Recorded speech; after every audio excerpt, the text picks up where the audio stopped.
Most likely, you've received this video because you or someone you love are preparing for stereotactic radiation treatment at Stanford. Sometimes, having medical procedures can feel overwhelming, but knowing what to expect will make things easier. The people you will meet in this video are actual members of your Stanford healthcare team. They have created this video to walk you through what to expect during your treatment and how to manage any side effects that may occur after your treatment. At Stanford, we are committed to providing the best possible quality, safety, and compassionate care. We hope this video will help you feel comfortable every step of the way during your stereotactic radiation treatment. Stereotactic radiation treatment uses targeted, high-energy X-rays to destroy tumors. Radiation destroys cancer cells by stopping their ability to divide and grow. This is basically the same type of radiation used to take a chest X-ray, and it cannot be seen or felt.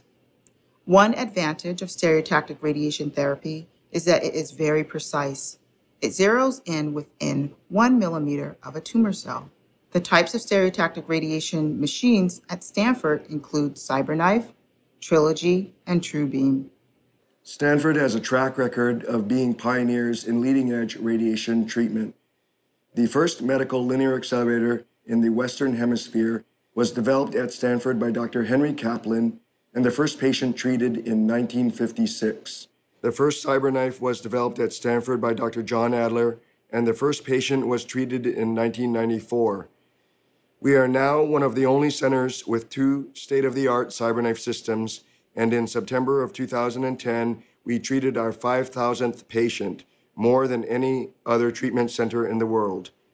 Many of the advanced radiotherapy techniques for stereotactic ablative radiotherapy, also called stereotactic body radiation therapy, were developed at Stanford. We have reported some of the first prospective clinical studies investigating the clinical utility of stereotactic ablative radiotherapy for treatment of lung, liver, pancreas, and prostate cancer. Also, in September of 2010, Stanford became the first center on the West Coast to treat patients with a new Truebeam STX system using respiratory-gated rapid arc, a technique that offers extremely precise targeting of tumors that move with breathing. There are 4 steps in your radiation treatment plan. These are consultation, simulation, also known as setup, treatment planning, and finally, treatment and follow-up. The first step of your treatment will be to meet with a radiation doctor who specializes in treating your specific condition. You may also meet with other team members, such as a surgeon who specializes in stereotactic radiation, or a resident, a doctor learning to become a radiation specialist. You might also meet a nurse practitioner or nurse coordinator. There are also social workers, dietitians, insurance authorization specialists, and other professionals available to address any concerns you may have. Your doctors will review your medical records and your medical history, perform a physical examination, and discuss treatment recommendations with you. During this meeting, you will be asked to give written permission or informed consent for your treatment. Your doctors will determine how many treatments you'll need based on your specific condition. Small metal markers, called fiducials, allow the radiation treatment machine to track tumors that move with breathing. If you have a tumor that might move during treatment, you may need to have fiducial markers inserted before you begin treatment. Your doctor will tell you if you will need fiducial markers. If you do not need fiducials, you will continue on to the next step in the process, simulation. Fiducials are inserted by the endoscopy or interventional radiology department. You will be sedated for the 90-minute procedure. You should plan on being at Stanford for 4 to 6 hours because you will need evaluation before the fiducial marker placement as well as time to recover from sedation after placement. You will need to have someone drive you home after the procedure. If you will need fiducial markers, simulation will occur 1 week after the placement of the markers. The next step in the process is called simulation. In simulation, you will run through a practice treatment procedure. This helps your team create your personalized treatment plan. The simulation takes place in the Radiation Oncology department, located on the basement level of the Stanford Advanced Medicine Center, which is also known as the Cancer Center. When you arrive, check in at the Radiation Oncology department reception desk to let everyone know you are here. Unless you are told otherwise, you must not eat or drink liquids other than water for 4 to 8 hours before the simulation appointment. Water and medications are okay. There are a few more things to note. 1. If you forget to fast, your simulation appointment may be rescheduled. 2. You may be asked to complete blood work before the simulation. And 3. Be sure to let your doctor or nurse know if you are allergic to shellfish or iodine. If you have diabetes, your instructions might be different. You may have to change the way you take your medications both before and after the simulation appointment. Your doctor or nurse will explain this to you in detail. If you take metformin, also known as glucophage, you will need to stop taking it on the day of simulation and for 2 days after. You will need a blood test before you start taking metformin again. During simulation, you will be placed in your treatment position. Either a CT and/or a PET scanner will take X-ray pictures of you. It is important that you are in the same position for every treatment you receive. To make sure that you are positioned in exactly the same way for each treatment, devices to keep you still, such as a headrest, face mask, or a foam cradle, may be used. You will use these devices, created especially for you, throughout the course of your treatment. For patients undergoing treatment for brain and spine tumors, an MRI is required during simulation. These patients would complete a short 15-minute MRI scan in the imaging department. A staff member will escort you to your MRI appointment. You may be asked to drink or receive an injection of a contrast dye. This gives doctors the best possible view of the area being treated. Several temporary markers may be placed on your skin to help ensure proper positioning. To protect your safety, you will have your picture taken to identify you as the patient and to document your position on the treatment table. Once the simulation is completed, you can return home. Your doctors will now develop your individualized treatment plan. Once simulation is complete, you may be contacted by the schedulers to confirm your final treatment schedule. Before you can begin treatment, your team will create a specific treatment plan just for you. Depending on your diagnosis and type of treatment involved, creating the plan can take up to 2 weeks. All of the details involved in your radiation therapy are included with the ultimate goal of killing the tumor and keeping surrounding tissue healthy.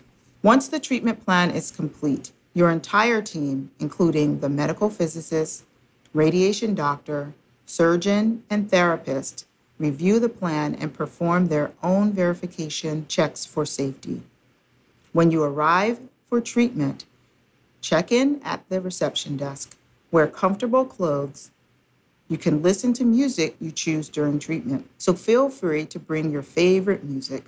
Treatment times vary from 30 minutes to 2 hours, and the treatment course may vary from 1 to 5 sessions based on the treatment plan developed by your doctor.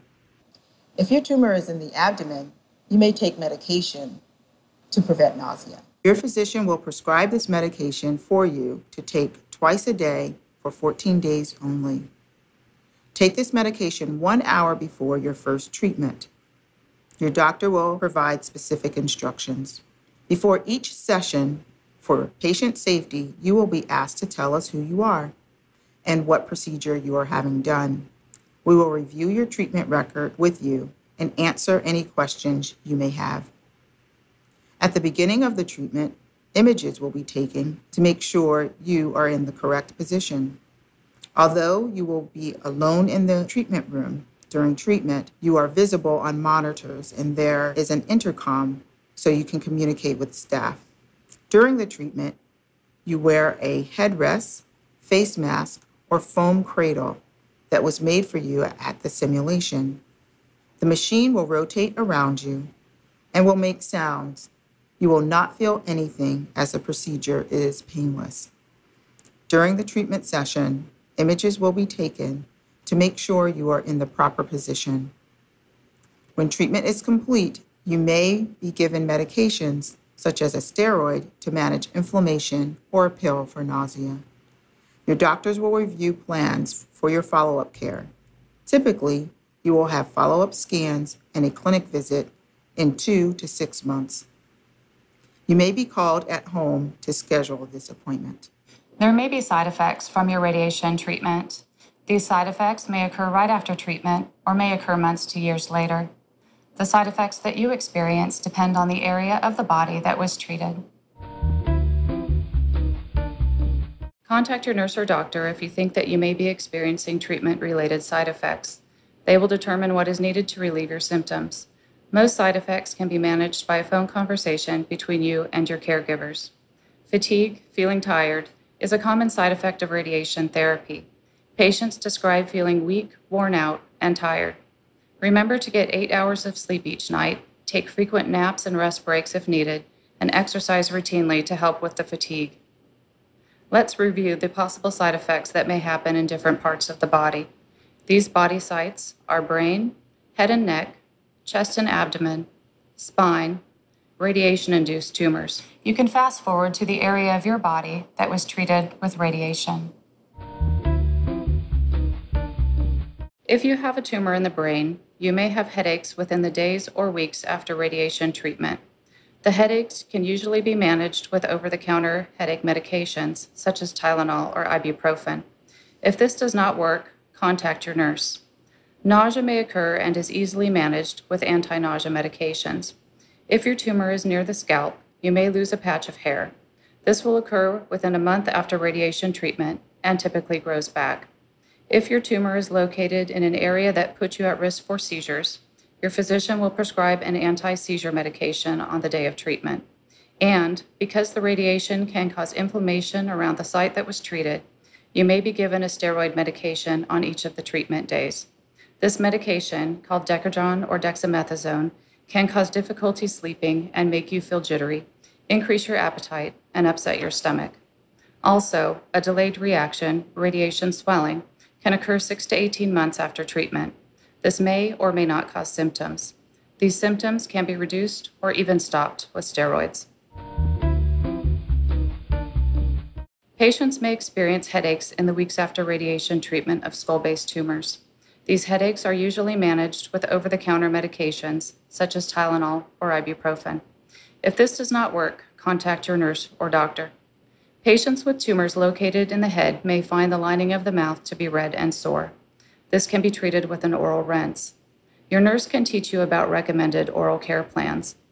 Tumors irradiated within the neck may be associated with throat discomfort. These symptoms occur shortly after treatment and will resolve within a few weeks. An oral pain medication, which you swish in your mouth and then swallow, can be used to lessen the discomfort. Notify your nurse or doctor if you develop difficulty swallowing. Radiation can also cause inflammation around the treated tumor site, so you may be given a steroid medication on each of the treatment days. This medication, called Decadron or dexamethasone, can cause difficulty sleeping, a jittery feeling, increased appetite, and/or upset stomach. Although stereotactic radiation treatment is not the primary treatment for head and neck patients, it provides a higher dose of radiation to a tumor in the head and/or neck area. The higher dose helps improve the results of external beam radiation treatment or treats a tumor that has grown back after previous radiation therapy. If you are being treated for a lung tumor, you may develop radiation pneumonitis, an inflammation of the lung tissue from radiation. It may appear a few months after treatment with symptoms such as worse than usual dry cough or shortness of breath that does not go away. Please contact your nurse, as you may need to treat this with a short course of steroids. If your tumor is located near a rib, you might feel pain in the rib. Taking high-dose anti-inflammatory medications, such as ibuprofen for a couple of weeks, can provide good pain relief. Since anti-inflammatory medications can cause stomach irritation, you may also be given a medication to reduce this side effect. Radiation therapy may also weaken nearby rib bones. This won't cause any symptoms, but if you were to fall or be in a car accident, these ribs may break more easily than a rib that has never had any radiation treatment. The most common side effects from radiation therapy for liver and pancreatic tumors include heartburn and nausea. GERD, or gastroesophageal reflux disease, is a condition in which the esophagus and stomach lining becomes irritated. If you have GERD symptoms, such as heartburn, regurgitation, or nausea, let us know so that an appropriate medication can be prescribed. You might experience nausea during the week of your treatment. If you are at risk of developing nausea, we will give you a medication to prevent it, called Zofran. Zofran is taken twice a day for 14 days. If you are not taking Zofran but have nausea, notify your nurse coordinator, who will provide the medication. The side effects that you may experience after radiation treatment of spinal tumors depend on the part of the spine that was treated. Neck tumors may be associated with throat discomfort. This typically occurs shortly after treatment and will resolve within a few weeks. An oral pain medication, which you swish in your mouth and then swallow, can reduce the discomfort. Treatment of tumors within the lower spine can be associated with nausea and diarrhea. Both can be controlled with medication. This can occur shortly after treatment and should resolve within a few weeks. A delayed reaction of swelling can occur in a small number of patients. This reaction usually occurs within 6 to 12 months after treatment and is managed with steroids.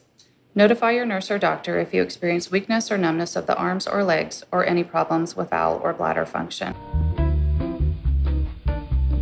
If you are being treated for prostate cancer, possible side effects may occur after the second or third week of treatment. These possible side effects include fatigue, an increase in urinary frequency or discomfort when you urinate, and rectal and bowel irritation. Bowel irritation can lead to loose stools, which can progress to diarrhea. Changes in your diet or the use of medications can help control these symptoms. These symptoms usually go away after completing treatment. Impotence is also a possible side effect of any treatment for prostate cancer. However, many patients are able to maintain sexual function. Tumors caused by radiation treatment are highly unlikely. However, because any radiation exposure can increase the risk of these tumors, it is important that patients be informed of this small risk. The tumors can appear 10 to 20 years after receiving radiation treatment in the part of the body where the tumor was treated. Radiation-induced tumors can either be benign, non-cancerous, or malignant, cancerous. Again, please keep in mind that radiation-induced tumors are highly unlikely. If you have additional questions that were not addressed in this video, they are important to us. Please call us at your convenience at this number. We look forward to caring for you at Stanford.